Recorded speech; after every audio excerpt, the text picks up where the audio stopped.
Water ట్యాంక్లో మృతదేహం గత కొన్ని రోజులుగా అవే నీళ్లను తాగిన ప్రజలు. నల్గొండ మున్సిపాలిటీలో దారుణం. నల్గొండ మున్సిపాలిటీలోని పాతబస్తీ హిందూపూర్ నీళ్ల ట్యాంకులో వ్యక్తి డెడ్ బాడీ బయటపడడం కలకలం రేపింది. కాగా మృతదేహం హనుమాన్ నగర్ చెందిన ఆవుల వంశీగా పోలీసులు గుర్తించారు. అయితే 10 రోజుగా ట్యాంకులో మృతదేహం ఉండగా అదే నీటిని సరఫరా చేయడంతో కొంతమంది ప్రజలు నీళ్లు తేడాగా ఉన్నట్లు గుర్తించారు. దీంతో ట్యాంకును చెక్ చేయడంతో మృతదేహం బయటపడింది. మున్సిపాలిటీ సిబ్బంది నిర్లక్ష్యంగా ప్రజల తీవ్ర ఆగ్రహం వ్యక్తం చేస్తున్నారు.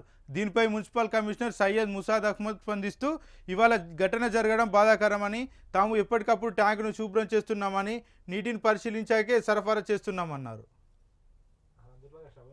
ఓటింగ్లో భారత్ వరల్డ్ రికార్డు స్థాయిలో 64.20% ఓట్లేశారు. దేశవ్యాప్తంగా కౌంటింగ్కు ఏర్పాటు చేశాం. సిఈసి రాజీవ్ కుమార్.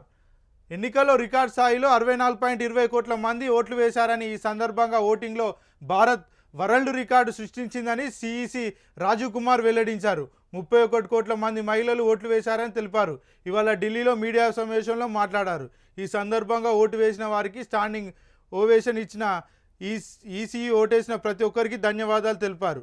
దేశంలో ఓటేసిన వారి సంఖ్య G7 దేశాల జనాభాకు 1.5 రెట్లు ఉందని పేర్కొన్నారు. రేపు దేశవ్యాప్తంగా కౌంటింగ్కు అన్ని ఏర్పాట్లు చేశామని తెలిపారు. సార్వత్రిక ఎన్నికల కౌంటింగ్కు కట్టుదిట్టమైన ఏర్పాట్లు చేశామన్నారు. 7వ విడత ఎన్నికలు పోలింగ్ విజయవంతంగా జరిగిందన్నారు.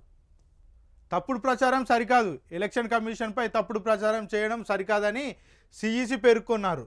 అందుకు బాధ్యులైన వారిపై చర్యలు తీసుకుంటామని స్పష్టం చేశారు. ఈ సందర్భంగా పక్షపాత వైఖరి అంటూ కాంగ్రెస్ చేసిన ఆరోపణలను సిఈసి తిప్పికొట్టారు. జూన్ 7 నుంచి గోల్కొండ బోనాలు, 19 నుంచి లాల్ దర్వాజా బోనాలు ప్రకటించిన ఉత్సవ కమిటీ. హైదరాబాద్ గోల్కొండ బోనాల ఉత్సవాల తేదీలు ఫిక్స్ అయ్యాయి. భాగ్యనగర్ శ్రీ మహంకాళి బోనాల జాతర ఉత్సవాల ఉమ్మడి దేవాలయ ఊరేగింపు కమిటీ సభ్యులు సమావేశమై బోనాల పండుగపై చర్చించారు.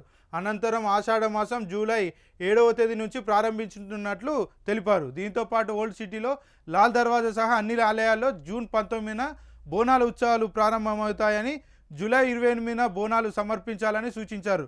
అలాగే 29వ తేదీన జాతర, సామూహిక ఘటాల ఊరేగింపు ఉంటుందని కమిటీ సభ్యులు తెలిపారు.